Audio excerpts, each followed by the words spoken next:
sihat ke?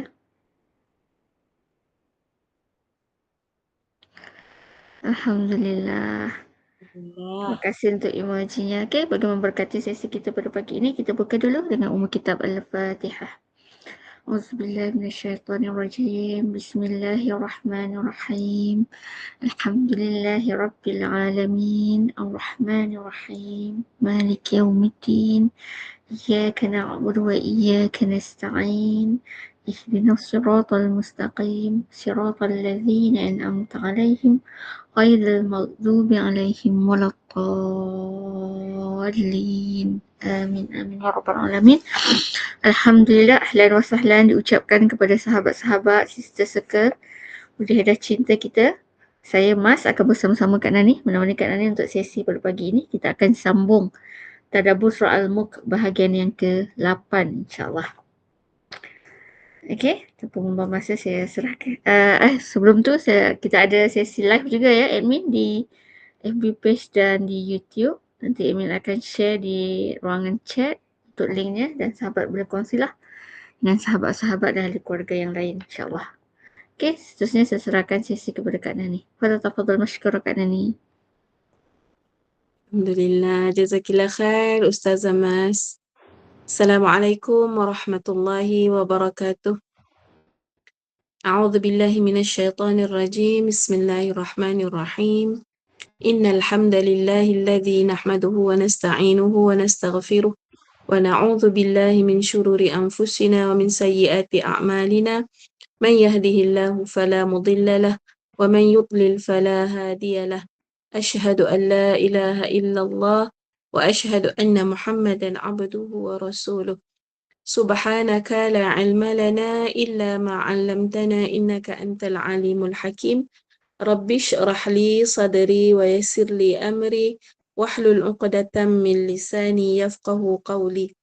Rabbana zidna ilma warzuqna fahma waj'alna min 'ibadikas salihin. Rabbi adkhilni mudkhala sidqin wa akhrijni mukhraja sidq waj'al li min ladunka sultanan nasira. Allahumma salli wa sallim ala nabiyyina Muhammad wa ala alihi wa sahbihi ajma'in. Alhamdulillah, alhamdulillahilladzi bi ni'matihi tatimmus salihat. Apa khabar semua sahabat-sahabat Mujahidah Cinta? Kak Nani nampak dekat sini Puan Aimi dan anak andanya dalam kereta ya. Bihifzillah wa fi amanillah. InsyaAllah tabarakallah. Dan untuk yang lain didoakan moga sentiasa dalam keadaan al-afiyah insyaAllah. Kita doakan ya Allah mudahkan urusan kita pada hari ini insyaAllah, berpagi-paginya dengan majlis ilmu ya. Moga um, kita mengharapkan ya, memang yang kita harapkan sentiasa adalah rahmat dan barakah daripada Allah Subhanahu Wa Taala. Jadi bila pagi kita dimulakan dengan perkara yang Allah suka, yang Allah redha, insya-Allah kita sangat yakin yang Allah akan melimpahkan rahmat-Nya pada kita semua insya-Allah. Okey. Baik. Seperti biasa ya Ustazah Mas, kita akan mulakan sesi dengan membaca ayat daripada surah Al-Mulk insya-Allah. Hari ini dah masuk bahagian yang ke-8 ya. Okey, hari ini Kak Ani nak ajak semua untuk kita sama-sama membaca sehingga ayat yang ke-20. Boleh ya? InsyaAllah.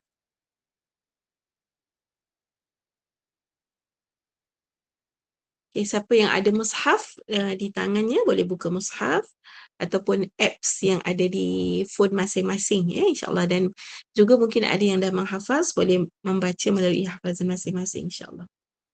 Okay, kita mulakan. A'udzu billahi minasyaitonir rajim.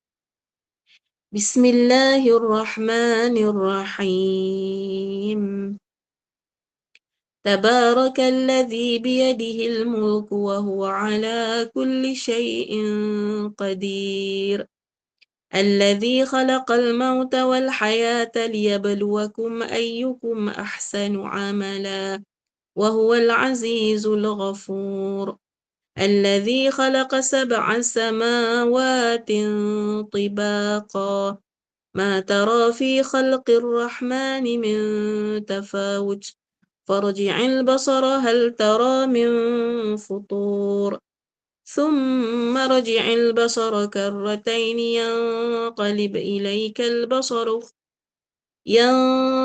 إليك البصر خاسئا وهو حسير ولقد زينا السماء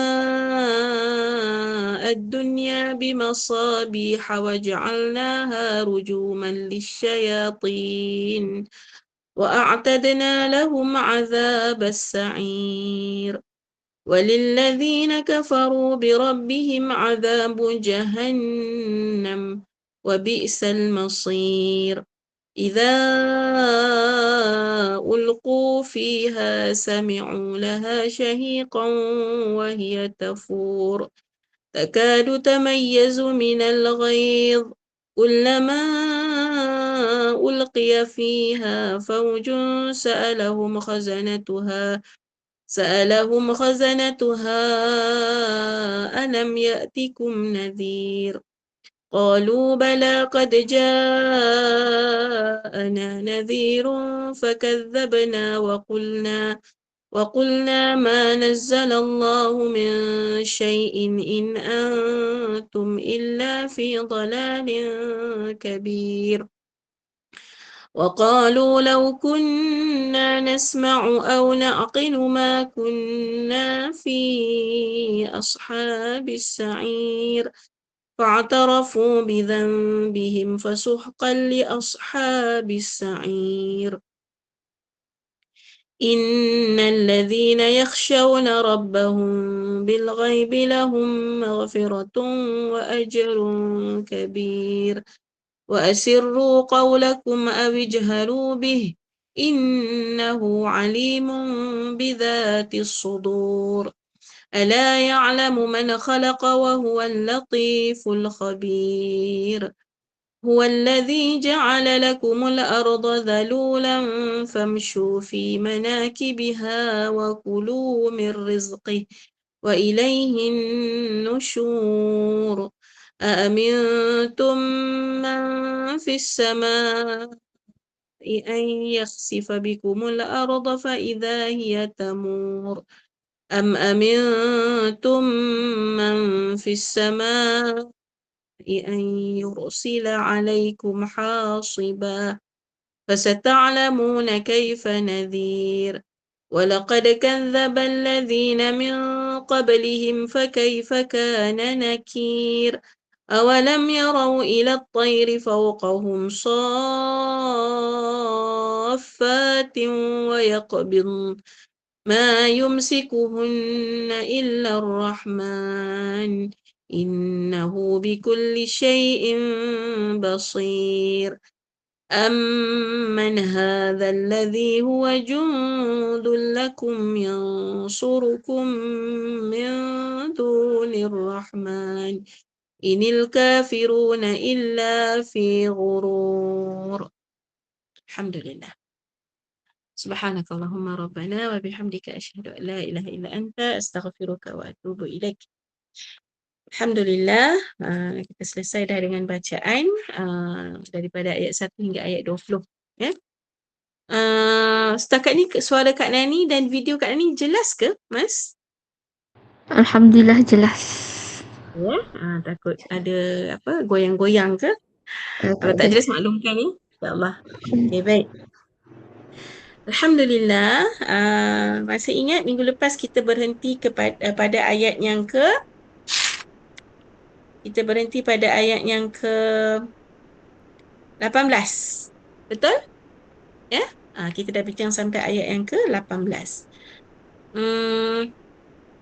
Minggu lepas kita bercakap berkenaan dengan iman, ya, iman yang membawa kepada keamanan dalam jiwa, ya, yang membawa keamanan dalam jiwa. Amintum man fis sama'i an yakhsifa bikumul arda fa idza hiya tamur. Kan? Ini nak ulas sikit, ya, daripada yang lepas, ya, sebelum kita masuk kepada ayat kita yang baru, insya-Allah, untuk kita kukuhkan lagi tadabbur kita. pada ayat yang lepas. Masya Allah, tabarakallah. Kak Ani masih ingat yang kita bincangkan adalah ayat yang ke-16 itu, ya, Allah menyebutkan aamintum man fis samai an yakhsifa bikumul ardh fa idza hiya tamur. Allah memulakan ayat tu dengan huruf istifham.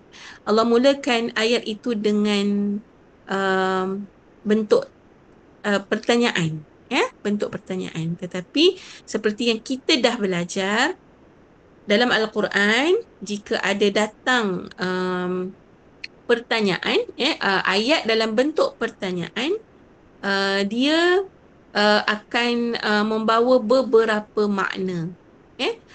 Bukan semestinya bila datang dalam bentuk pertanyaan, Allah mengharapkan jawapan daripada kita.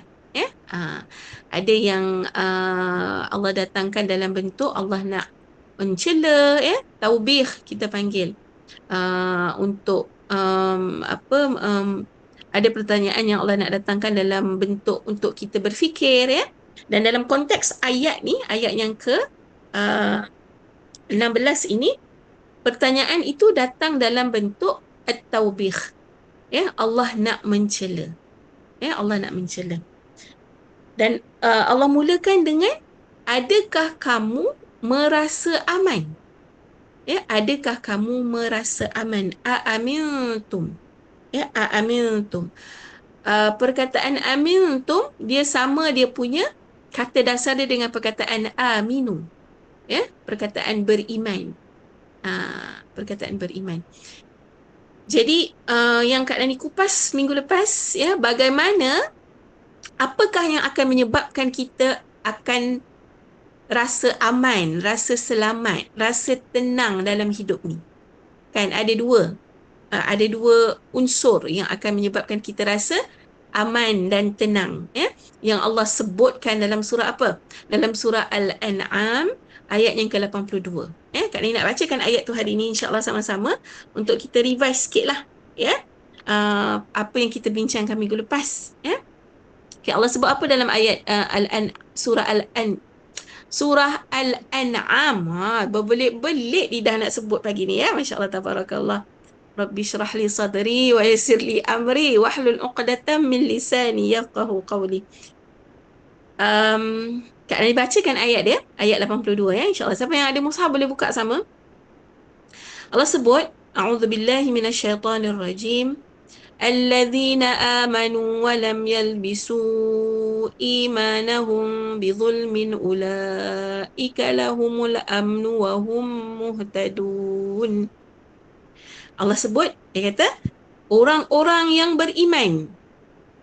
Orang-orang yang beriman, syarat nak dapatkan keamanan, ketenangan dalam hidup, pertama kena ada iman dulu. Alladzina amanu. Orang-orang yang beriman, itu yang pertama. Kemudian yang kedua, walam yalbisu imanahum bidzulmin. Dan mereka tidak mencampurkan. Yalbisu di situ daripada perkataan libas, ya, memakaikan, ya, ataupun dalam sini kalau dekat dalam tafsir yang kat ni ada ni, tafsir Tabari disebut lam yakhlitu, yang tidak mencampurkan. Dengan imannya itu az-zulm. Az-zulm di sini bermakna apa? Syirik. Bermakna syirik. Ulaika lahumul amnu. Kalau mereka ada iman dan terpelihara, tidak bercampur iman mereka itu dengan kesyirikan, tidak menduakan Allah dengan apa pun, maka mereka akan bagi mereka itu keamanan, al-amnu. Wahum muhtadun, dan mereka akan tergolong dalam golongan orang-orang yang mendapat petunjuk daripada Allah Subhanahu Wa Taala. Okey. Penting tak rasa aman ni Ustazah Mas? Sahabat-sahabat semua. Kita nak tak tenang dalam hidup kita? Kita perlukan kan ketenangan, supaya hidup kita ni sentiasa berada dalam bila dapat tenang tu kita akan rasa bahagialah kan.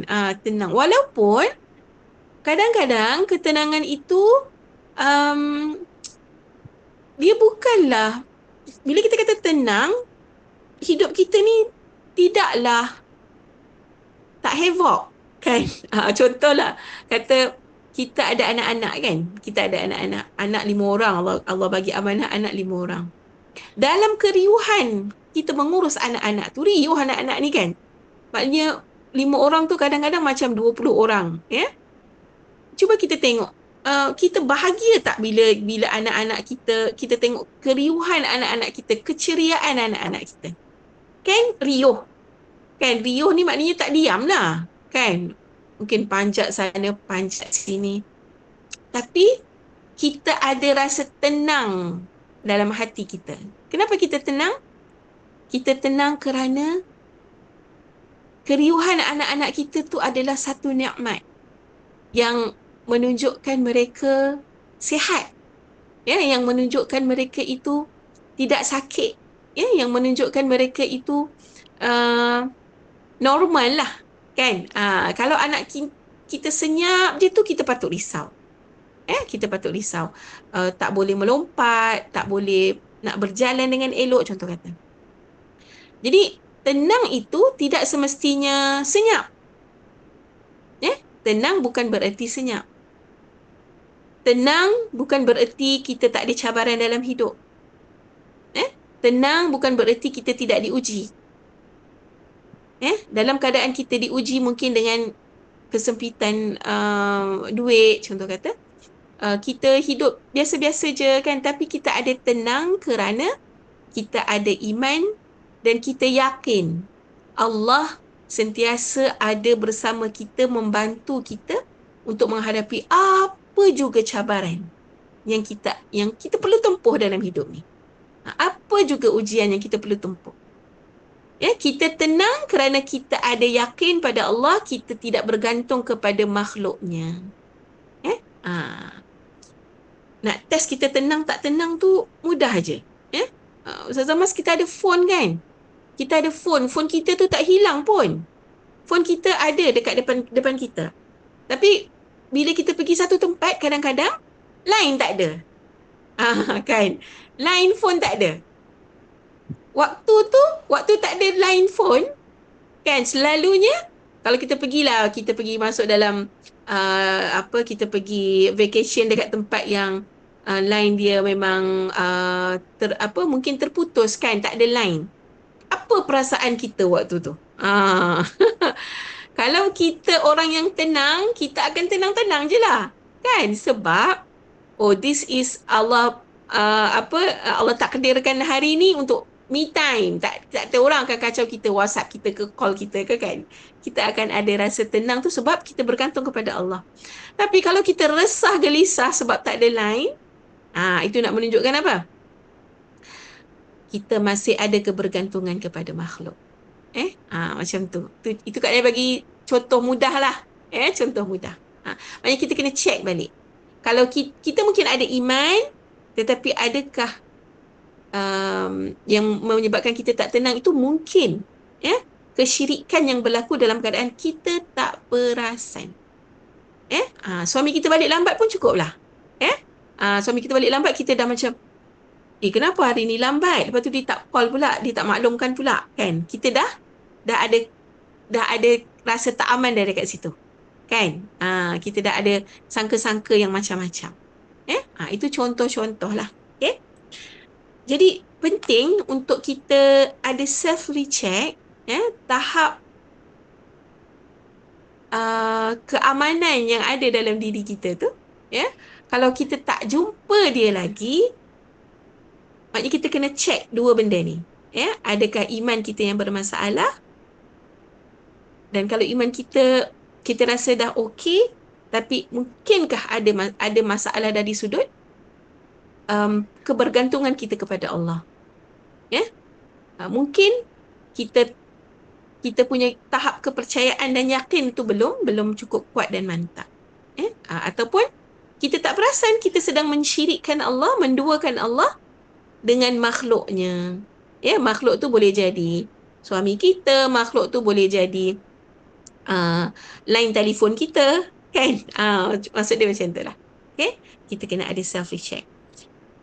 Contoh yang Kak Ani bagi minggu lepas bagaimana Siti Hajar yang ditakdirkan Allah ditinggalkan oleh Nabi Ibrahim dengan anaknya di padang pasir yang kontang, yang tak ada apa-apa, kan? Kalau ikut sifat manusia yang biasa ni, kalau lemah imannya, mestilah Hajar akan memberontak, menentang. Kan, kenapa? Mempertikaikan Nabi Ibrahim. Kenapa letak dia dengan baby yang baru lahir tu dekat padang pasir. Dalam keadaan memang padang pasir tu kering kontang. Tetapi kita lihat ketenangan Hajar bila dia tanya kepada Nabi Ibrahim, adakah ini perintah Allah ataupun datang daripada Nabi Ibrahim sendiri? Bila dia dapat jawapan dia adalah perintah Allah, maka dia okey.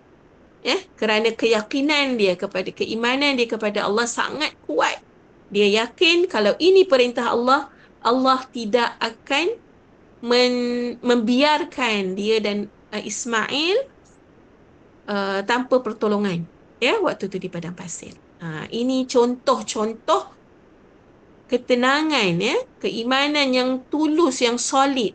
Dia percaya kepada kekuasaan Allah Subhanahu Wa Taala. Kita perlu cari ni sahabat-sahabat. Kita perlu cari ni. Okay? Jadi, dalam ayat yang ke-16 itu Allah sebut, adakah orang-orang musyrikin Quraisy, orang-orang kafir ini, bagaimana mereka boleh merasa tenang, aamintum man fis samai an yakhsifa bikumul ardh. Bagaimana mereka boleh rasa tenang dengan azab Allah, yang Allah ini mampu untuk menggoncangkan bumi ini dan terbalikkan bumi ini. Kerana Allah pernah buat tak? Allah pernah buat pada kaum-kaum yang terdahulu. Kan? Dan dekat sini, bila Allah mulakan dengan pertanyaan tadi, Allah mencela. Allah mencela orang-orang kafir ini. Macam mana kamu boleh tenang dalam keadaan kamu berbuat syirik kepada Allah? Dia juga adalah soalan untuk kita-kita ni, sahabat-sahabat. Bila kita sedang berada melakukan maksiat kepada Allah, bagaimana kita boleh tenang dalam keadaan kita melakukan maksiat? Contoh, lepas Kak Ni bagi contoh ni juga. Macam mana orang yang sedang mengumpat, dia boleh tenang-tenang je teruskan umpatan dia. Dia boleh tenang je meneruskan umpatan dia, sedangkan dia tahu mengumpat itu berdosa. Dia tak tahu ke Allah sedang melihat dia?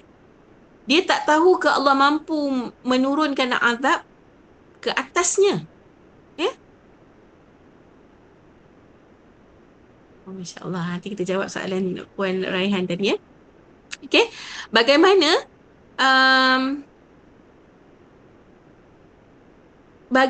dia boleh rasa tenang bila buat maksiat? Inilah tadabbur. Kita kena ada big question dekat diri kita. Apa juga bentuk maksiat? Yang Kak Ni bagi contoh ni, maksiat yang sangat common, yang orang selalu associate dengan orang perempuan. Kan? Kadang-kadang kita tak perasan. Kita tengoklah bagaimana kita boleh tenang dalam keadaan kita melakukan kemaksiatan kepada Allah Subhanahu Wa Taala. Dan kita dah tengok dalam ayat yang ke-12 yang lepas, bagaimana orang yang takutkan Allah dalam keadaan dia bersendirian, maka baginya apa? Maghfirah dan ganjaran yang besar, yakni syurga. Kan?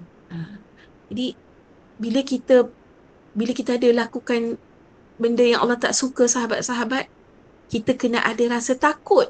Kita tak boleh rasa aman-aman, okey-okey je. Tak boleh. Dan di sini Allah nak sebut, tak waras ke kamu, wahai orang-orang musyrikin? Dalam keadaan kamu sedang mensyirikkan Allah, kamu tak rasa takut apa-apa. Tak rasa takut apa-apa. Kali nampak ada yang kat tangan. Silakan Puan Haryati. Puan Haryati ada maaf, Kak Nani tertekan. Oh, okey. Alhamdulillah. Assalamualaikum. Okey, tak apa. Assalamualaikum warahmatullahi. Okey, baik.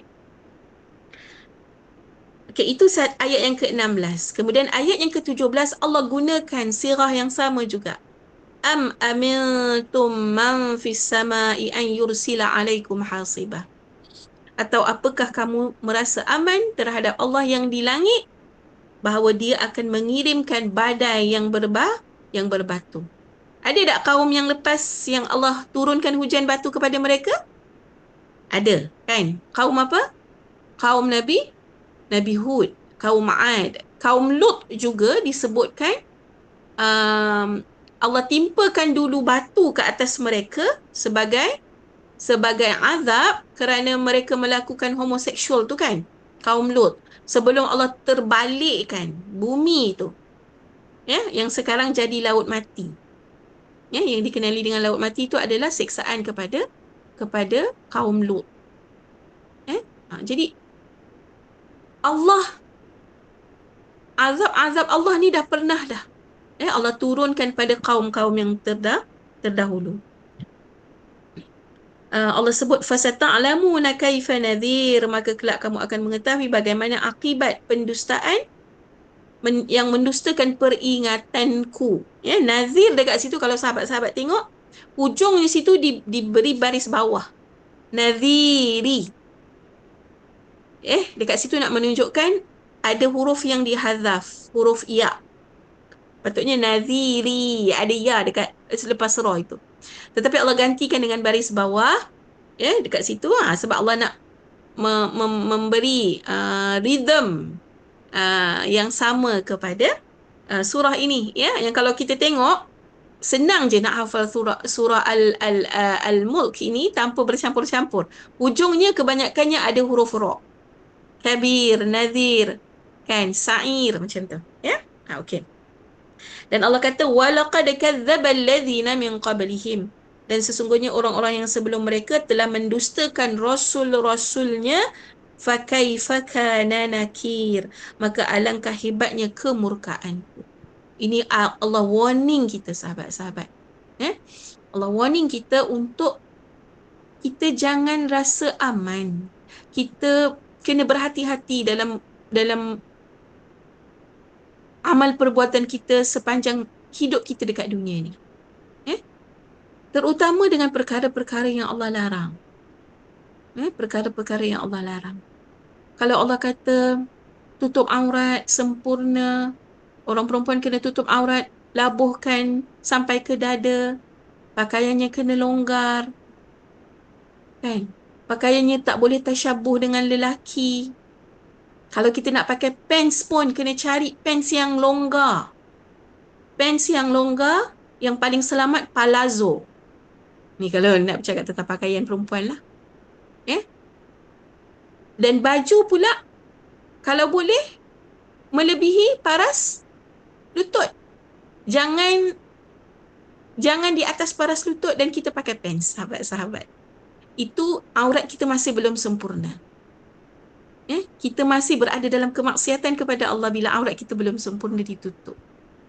Ini sangat banyak yang kita boleh lihat di luar, kan? Jadi kita kena sangat berhati-hati. Macam mana kita boleh nak keluar rumah dalam keadaan kita rasa aman? Kalau nak pakai macam tu dalam rumah, it's okay. Itu pakaian yang dalam rumah, tak ada masalah di hadapan mahram kita. Tapi bila kita nak keluar rumah, kita kena sangat berhati-hati. Ya? Ini pesanan kasih sayang lah daripada Kak Nani, sebab ramai yang kita lihat pergi masjid, dia jaga pakaian dia, contoh kata. Dekat Mekah, dia jaga pakaian dia waktu pergi umrah. Tapi bila dia nak pergi santai-santai, dia sangat bersantai dengan pakaian dia. Dia tak istiqamah. Ini kita kena sangat jaga. Ya, Puan. Okey, soalan tadi Kak Nani jawab dulu ya, Puan Raihan. Kak Nani jawab dulu, InsyaAllah. Puan Raihan bertanya, boleh ke nak tukarkan surah Yasin kepada surah Al-Mulk? Masya Allah, tabarakallah. Boleh saja, tak ada masalah. In fact, kalau kita sebagai anak, apa juga surah yang kita baca, ayat yang kita baca untuk mak ayah kita, tidak semestinya Yasin. Tidak semestinya Yasin akan sampai kepada mak ayah kita. Itu keistimewaannya bacaan amal saleh yang dibuat oleh anak. Tidak semestinya tahlil. Tahlil itu tidak ada dalil dalam kita punya amalan. Nabi tak buat tahlil. Tak perlu untuk buat tahlil tu. Kan? Tahlil itu bukan sesuatu yang dibuat oleh Nabi SAW. Ya? Dan bukan setakat Yasin je yang kita boleh baca. Apa juga ayat yang kita boleh baca akan sampai kepada mak ayah kita. Walaupun kita tak niatkan. Ya? Walaupun kita tak niatkan. Itu dikira sebagai amal saleh yang mak ayah dah ajarkan kepada kita, yang kita teruskan. Even kalau you all masak, masakan yang mak ajar, ni lagi contoh ni kan, dan masak dengan sedap, kita sedekahkan, itu juga adalah amal saleh. Apa je perkara-perkara yang baik yang kita teruskan, yang datang daripada ibu dan ayah kita, itu adalah amal saleh. InsyaAllah moga menjawab pertanyaan Puan Raihan, insyaAllah. Teruskanlah beramal ya. Itu kelebihan seorang anak. Itu kelebihan seorang anak, masya-Allah, yang kita kena kena terus bersemangat untuk buat amal soleh ni. Bila mak ayah kita dah tak ada, apa sumbangan kita? Sumbangan kita adalah menjadi anak yang baik. Ya? Dan semua kebaikan-kebaikan itu akan sampai kepada mak ayah kita. Walaupun kita tak niatkan pun, tak perlu ada niat tu. Tapi setiap yang baik itu sampai. Ya, sampai insya-Allah. Especially mak ayah kita perlukan istighfar kita. Istighfar kita, permohonan ampun buat mereka kepada Allah itu, mereka akan dapat hasilnya dengan naiknya darajah mereka di akhirat. Subhanallah, kita tahu mak ayah kita pun tak sunyi daripada melakukan kesilapan waktu hidup mereka kan. Jadi banyakkan istighfar juga untuk mereka, dan apa juga yang kita buat amal saleh, insya-Allah akan sampai kepada mereka. Okey, alhamdulillah. Baik. Kita kembali kepada ayat kita tadi. Tadi cakap pasal apa, Mas? Tiba-tiba lupa lah pula. Pasal ketenangan, dapat ketenangan. Okay. Pasal ketenangan. Okey, pasal aurat tadi kan? Pasal aurat tadi. Kak Dani harap sahabat-sahabat muslimah dalam ni, Kak Dani memang nak ambil kesempatan ini untuk sama-sama memperingatkan diri Kak Dani sendiri dan sahabat-sahabat yang Kak Dani kasihi, yang Kak Dani sayang semua dalam ni, adik kakak, jomlah bab aurat perempuan ni sangat kritikal. Kalau untuk Kak Dani sangat kritikal lah. Aurat kita, aurat anak-anak kita. Jomlah kita sama-sama jaga supaya kita akan selamat balik berjumpa dengan Allah nanti. Kita tak nak kita perasan kita dah buat baik, tapi ada benda-benda yang kita perlu lebih perbaiki lagi, insya-Allah. Moga dengan ilmu dapat membantu kita. Okey? Jadi penting untuk bila kita terbuat salah, kita sedar dengan kesalahan kita untuk kita bertaubat. Kerana azab Allah kalau nak turun, dia boleh turun bila-bila masa.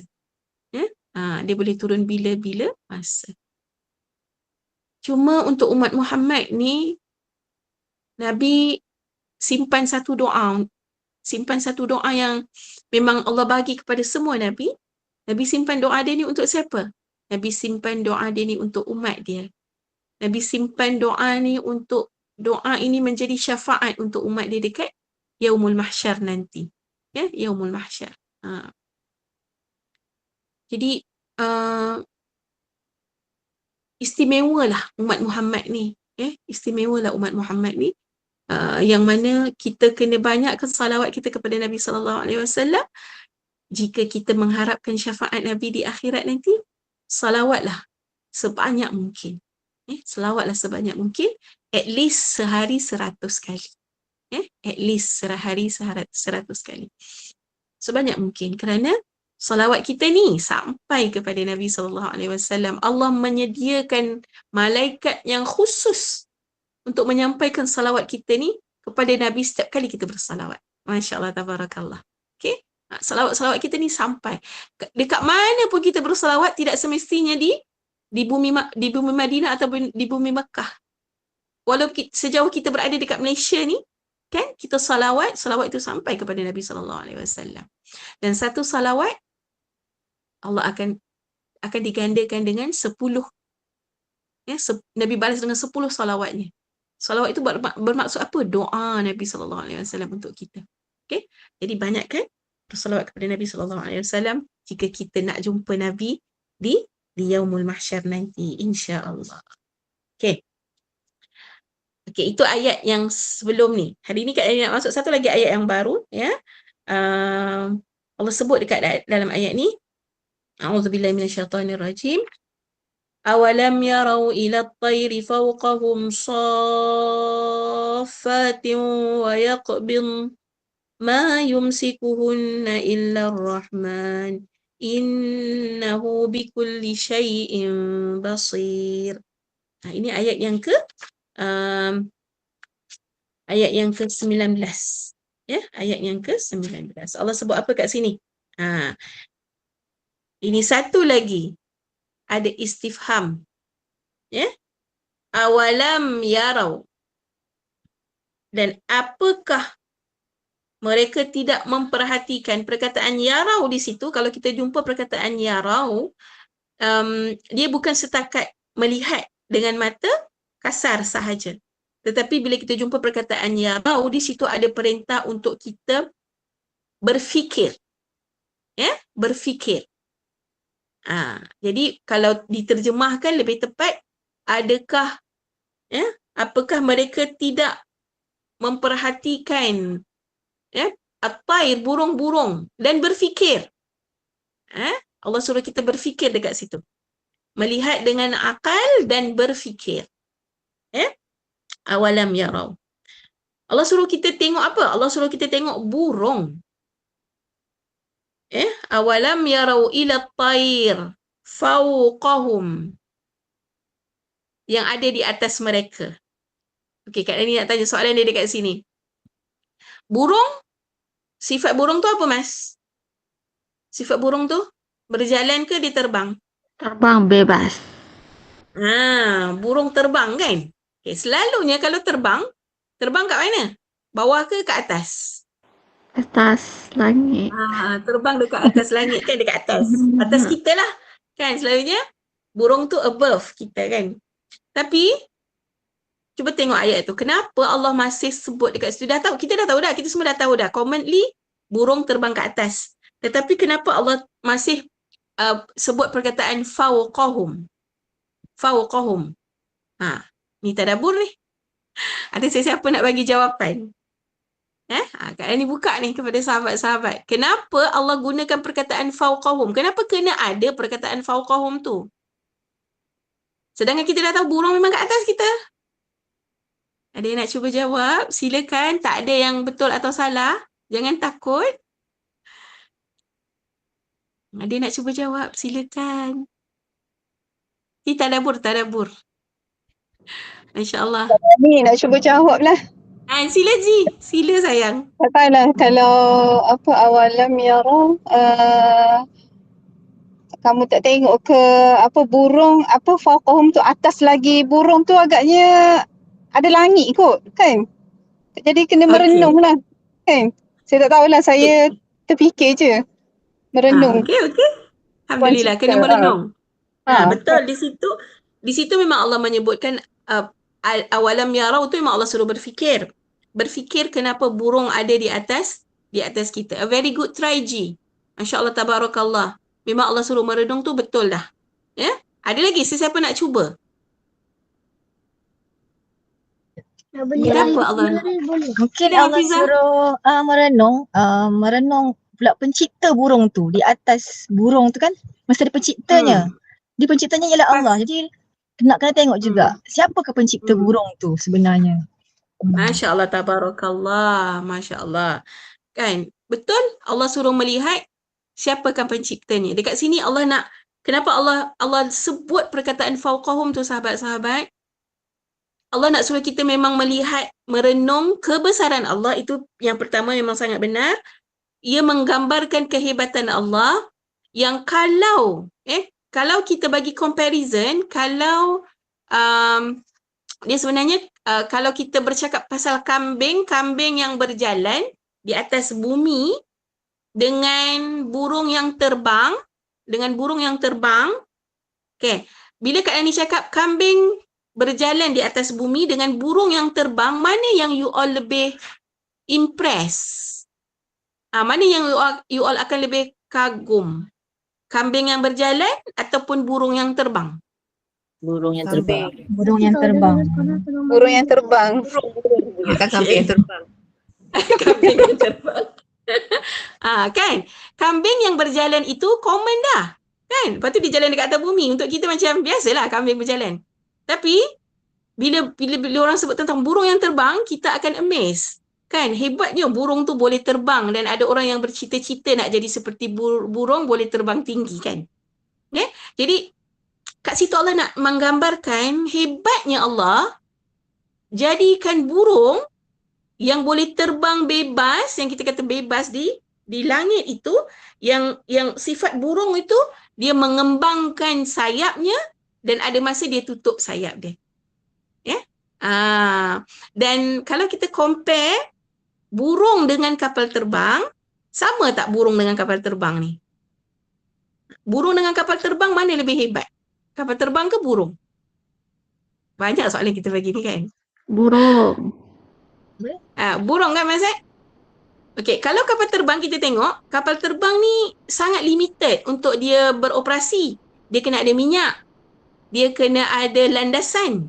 Kan? Kemudian dia kena ada radar yang membantu dia. Dia nak pergi ke arah mana. Betul? Dia ada bilik kawalan. Kan? Burung perlu tak semua tu? Burung tak perlukan semua tu. Betul? Burung tak perlu minyak. Burung tak perlukan radar untuk menuntun dia patut terbang ke mana, dia nak pergi cari makanan kat mana. Tak perlu. Kan? Burung itu bebas. Itulah Allah nak suruh kita renung ni. Kehebatan Allah, berkuasanya Allah menciptakan burung yang kita tengok sangat kecil je kan. Even burung yang kecil-kecil tu yang kita tengok, burung-burung apa kita panggil? Burung ciak rumah ke apa ke kan, yang kita nampak yang comel-comel tu, burung tidak perlukan semua kelengkapan-kelengkapan yang macam kita sebut yang ada pada kapal terbang tu. Jadi totally different. Maknanya nak menunjukkan yang penciptaan Allah itu maha sempurna, maha hebatnya Allah, yang kita perlu jadi hamba yang bila kita tengok tu, lepas ni bila kita tengok nampak burung tu, kita akan nampak Allah. Kita akan nampak kebesaran Allah. Kita akan rasa, ya Allah, lemahnya kami manusia ni, ya Allah. Lemah, kami perlukan Engkau, ya Allah. Itu yang patutnya terjadi bila kita tafakur, merenung ciptaan-ciptaan Allah yang hebat ni. Dan Allah sebut dekat dalam ayat ni, yang ayat yang penting juga, ma yumsikuhunna. Tidak ada yang menahannya. Tidak ada yang menahannya. Kan? Illa Ar-Rahman. Illa Ar-Rahman. Imam Ibn Kathir menyebutkan dekat sini, selain yang maha pemurah, kerana rahmat dan kelembutan Allah lah dia menundukkan udara untuk burung-burung agar dapat terbang menembusinya. Masya Allah, tabarakallah. Allah lah. Dengan kehebatan dan kelembutan Allah lah. Dengan rahmat Allah lah. Kita boleh nampak keindahan burung-burung yang dapat terbang bebas di langit itu. Yang kita tak ada. Maksud dia macam tu. Kan? Maka dekat sini nak menunjukkan kehebatan dan keagungan Allah. Dan Allah suruh, yang paling penting sahabat-sahabat, yang kita kena noted dekat sini, Allah suruh kita jadi orang yang berfikir. Orang yang berfikir. Sebab Allah mulakan dengan awalam yarau. Awalam yarau.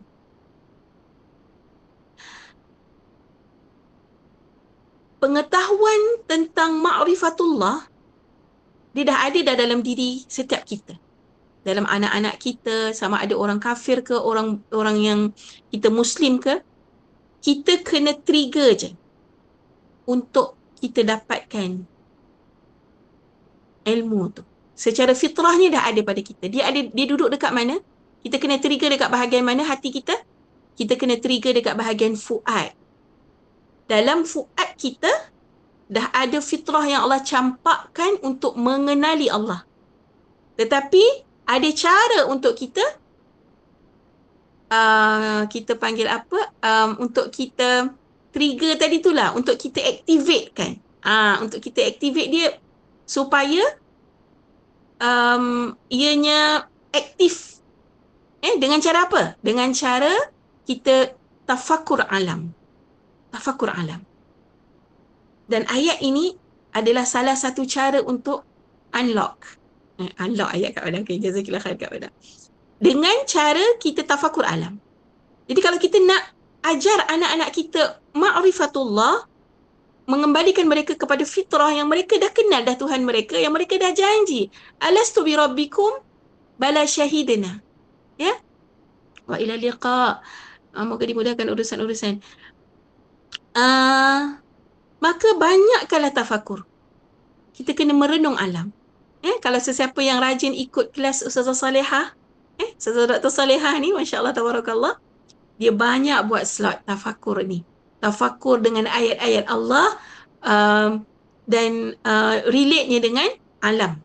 Tafakur alam. Kitab Al-Kabir yang Allah beri kepada kita, iaitu alam semesta, kita canai dia dengan kitab Al-Karim, Al-Quranul Karim, untuk kita unlock balik. Kan nak guna ayat kat pada tadi lah kan. Kita punya fitrah yang mengenali Allah dan yang ada dalam fuad kita. Itu exercise ni sahabat-sahabat. Kita perlu banyakkan tafakur. Jadi kalau kita bawa anak-anak kita pergi riadah dekat luar, pergi pantai ke, kita pergi sungai ke, even pergi taman mainan yang biasa-biasa pun, janganlah sekadar kita biarkan anak kita bermain macam tu je. Kan? Buatlah sedikit slot tafakur dengan anak-anak. Ambillah masa. Renung daun yang ada dekat atas, dekat yang kita jumpa dekat tepi pantai ataupun tepi sungai tu ke. Ambil daun tu, bercakap tentang daun yang gugur itu. Kan? Kita hidupkan fitrah itu dengan kita tafakur. Masya Allah, tabarakallah, yakinlah. Cara ini, kita sedang memasakkan ketauhidan dalam jiwa anak-anak kita. Dan kita sedang mengajar anak-anak kita untuk berfikir. Hebatnya Rabb mereka yang menciptakan mereka, yang mengurus mereka, yang memiliki mereka. Itu cara yang Allah berikan kepada kita. Jadi, bila kita dah dapat tools ni, kita sama-samalah cuba manfaatkan, banyaklah merenung dalam kehidupan kita. Even waktu makan kita pun boleh jadi sesi tafakur. Waktu makan. Dia tak perlulah belanja besar-besar nak pergi pantai apa semua tu. Dia kena ada kos kan Mas kan? Nak kena keluarkan kos minyak apa semua. Waktu makan pun boleh. Waktu kita sedang tanam-tanam pokok dekat laman kita pun boleh ajak anak-anak kita tafakur. Kan? Ataupun paling mudah ajak mereka keluar tengok langit. Langut sikit sekejap keluar kan? Ajak mereka renung langit. Ataupun kalau waktu malam ajak mereka renung bulan. Tengok bagaimana pertukaran malam dan siang. Itu juga tafakur yang sangat besar. Kita usahakan. Sebab di sini Allah menyebutkan awalam yarau. Allah suruh kita merenungkan kehebatan-kehebatan ciptaannya. InsyaAllah kita cuba. Kan? Tak ada yang mustahil. InsyaAllah boleh. Walaupun kadang-kadang kita rasa macam apa nak cakap, apa nak sembang dengan anak-anak, kita cubalah. Kita cuba sikit-sikit. Kita cuba, lepas daripada kelas-kelas Kak Nani ni, kita cuba cari lagi ilmu untuk tafakur alam ni. Siapa-siapa yang suka sains, kan?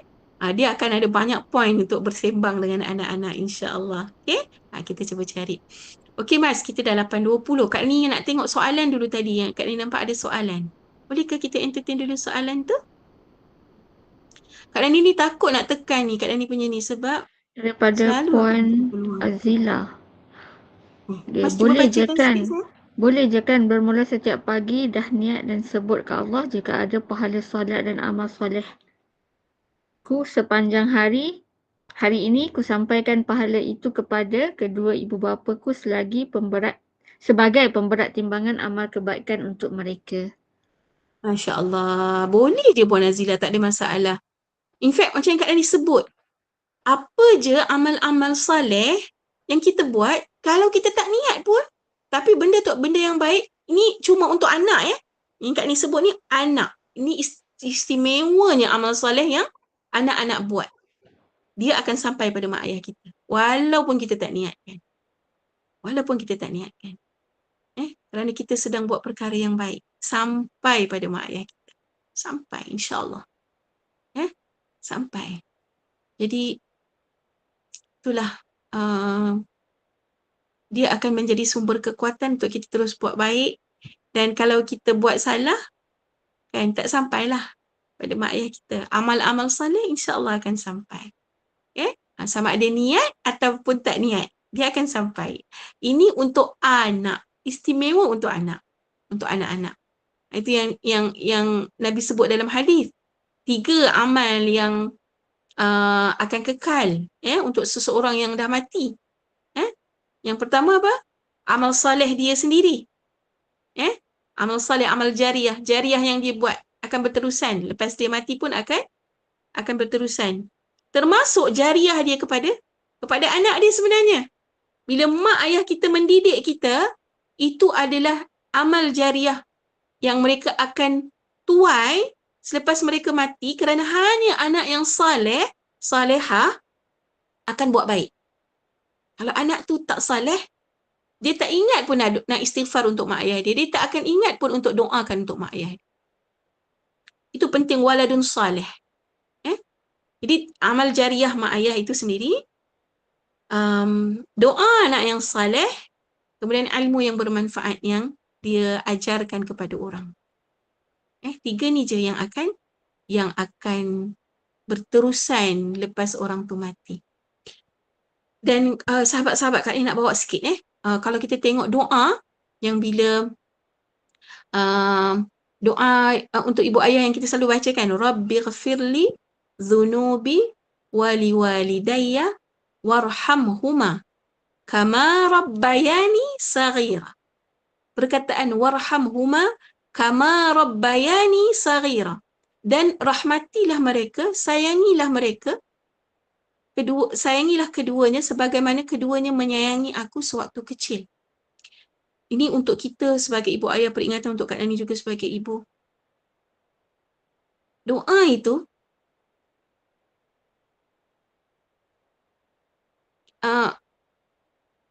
warhamhuma kama rabbayani saghira itu hanya akan efektif. Doa itu valid bila kita sebagai ibu ayah benar-benar mendidik anak-anak kita dengan rasa penuh kasih sayang. Kalau kita didik anak kita bukan kerana Allah dan kita culas dalam mendidik dengan kasar, dengan keras, kita tak akan dapat doa tu. Maksud Kak Nani macam tu. Kerana apa?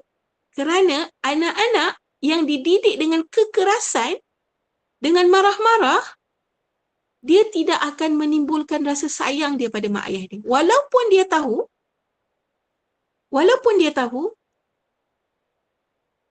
dia tak boleh derhaka pada mak ayah dia, tapi disebabkan cara kita mendidik itu bukan dengan kasih sayang, maka kasih sayang itu tidak hadir dalam diri anak-anak.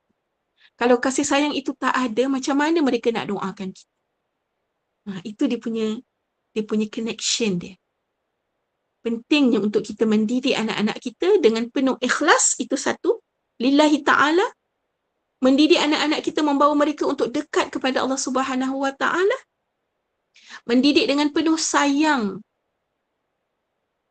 Dengan penuh sayang sehingga mereka rasa memang mak dia sayang dia. Tak pernah cela anak kita, kita tak pernah merendah-rendahkan anak kita.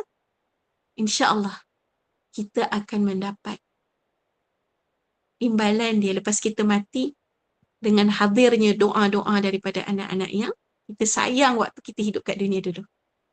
Yang kita treat dengan penuh kasih sayang, dengan penuh kelemah lembutan. Dengan penuh rahmah. Mereka akan balas dengan doa-doa mereka kepada kita.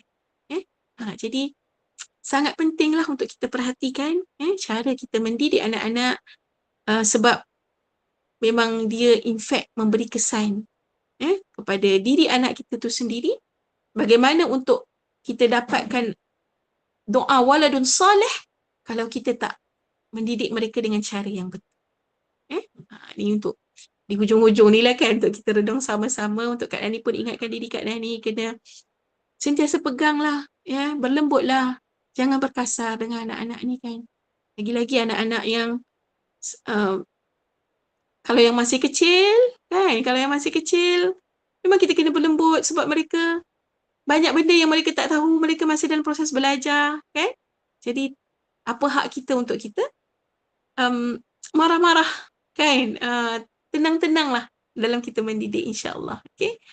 Jadi Kak Nani buka lagi ada 3 minit kalau ada soalan lain. Silakan. Ada ke? Atau ada yang nak tambah? Kak Nani buka sesi ni kalau ada yang nak menambah. Silakan. Ada tak? Okay, Mas, Kak Nani pulangkan pada Mas. Kalau ada sahabat-sahabat kita yang nak menambah, silakan. Kak Nani berhenti dekat ayat ni dulu ya. InsyaAllah minggu depan kita sambung ayat seterusnya, insyaAllah. Jika ada sahabat-sahabat ada pertanyaan atau penambahan, silakan. Boleh tulis di ruangan chat ataupun boleh unmute. Tafadhal. Banyak soalan tentang ni kan, sedekah dekat parents hari ni. Masya Allah, tabarakallah. Okey, ada ke? Kita ada 2 minit lagi. Kalau ada yang nak tambah ataupun ada soalan, silakan. Silakan. Kak Nani harap penjelasan hari ni jelas ya. Okey ke kalau boleh Kak Nani dapat respon sikit? Satu je tambahan ayat hari ni kan? Masya Allah, tabarakallah. Jazakillah khair Zira. Zira ada nak tambah tak?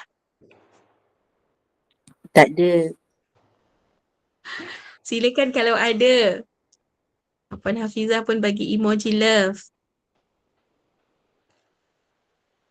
Okay. Okay, Kak ni pulangkan pada Mas. Kalau tak ada soalan, mungkin kita boleh akhiri dulu sesi untuk hari ini. InsyaAllah. Alhamdulillah. Jazakillah khair Kak Nani atas perkongsiannya. Sama-sama kita ambil ilmu sebagai bekalan untuk kita. Jaga diri, jaga aurat kita, insyaAllah. Jadi jika tiada persoalan, kita tangguhlah sesi kita pada pagi ini dengan tasbih kafarah dan suratul Asr. Subhanakallahumma wa bihamdika asyhadu an la ilaha illa anta astaghfiruka wa atubu ilaik. Bismillahirrahmanirrahim. Wal 'asr. Innal insana lafi khusr illa allazina amanu wa 'amilus solihati wa tawassaw bil haqq wa tawassaw bis. Okay, Alhamdulillah. Jazakillah khair. Terima kasih sahabat-sahabat yang bersama kita pada pagi ini. InsyaAllah kita jumpa lagi di sesi yang akan datang. Assalamualaikum warahmatullahi wabarakatuh. Waalaikumsalam warahmatullahi wabarakatuh. Jumpa lagi semua insyaAllah. Bibarakatillah. Ma'assalamah wa ila liqa'. Wa ila liqa'. Alhamdulillah. Wa antunna fajazakunallah khair. Jumpa lagi. Jaga diri. Okay Mas? Kita jumpa lagi next week. InsyaAllah. InsyaAllah. Assalamualaikum. Assalamualaikum.